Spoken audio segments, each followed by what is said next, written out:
Hello guys, বরাবরের মতন নতুন আরেকটি ইম্পর্টেন্ট ভিডিও নিয়ে আমি হাজির হলাম। আজকের টপিক থাকবে হচ্ছে আপনার ভোটার আইডি কার্ড দিয়ে কয়টি সিম রেজিস্ট্রেশন করা আছে, এটা কি করে দেখবেন। এটা আপনি আপনার নিজের স্মার্টফোনেই চেক করে নিতে পারেন, নিজে দেখে নিতে পারেন। তো কিভাবে দেখবেন চলুন দেখাচ্ছি। সো চলে যাচ্ছি মোবাইল স্ক্রিনে। চলে আসলাম মোবাইলের ডায়াল প্যাড অপশনে। এখানে এসে ডায়াল করব *1600*1#। ডায়াল করার পরে এখানে কিছুক্ষণ লোডিং নিবে, ওয়েট করতে হবে। তো এখানে আবার দিতে হবে এনআইডি কার্ডের লাস্ট 4 ডিজিটের নাম্বার। তো আমারটা লাস্ট 4 ডিজিটের নাম্বার হচ্ছে 5348। আমি আমারটা দিয়ে দিলাম। আপনাদের ভোটার আইডি কার্ডের লাস্ট 4 ডিজিট দিয়ে দিবেন। দিয়ে দেওয়ার পরে সাবমিট করবেন। সাবমিট করার পরে আপনাদেরকে একটা ফিরতি SMS পাঠানো হবে।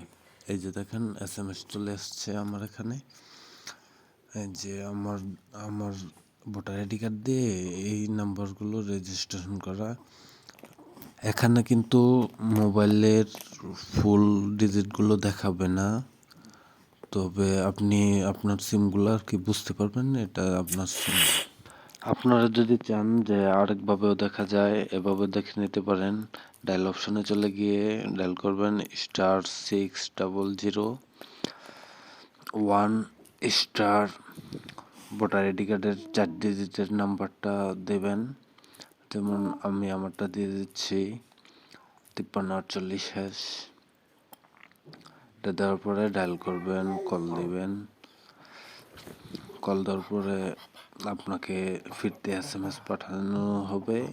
SMS এর মধ্যে আপনাকে দিয়ে দেওয়া হবে যে আপনার এই সিম দিয়ে, এই আইডি কার্ড দিয়ে কয়টি রেজিস্ট্রেশন করা আছে। যে আমার এখানে চলে আসছে কত সিম রেজিস্ট্রেশন করা আছে। ভিডিওটি ভালো লাগলে লাইক দিয়ে সঙ্গে থাকতে হবে।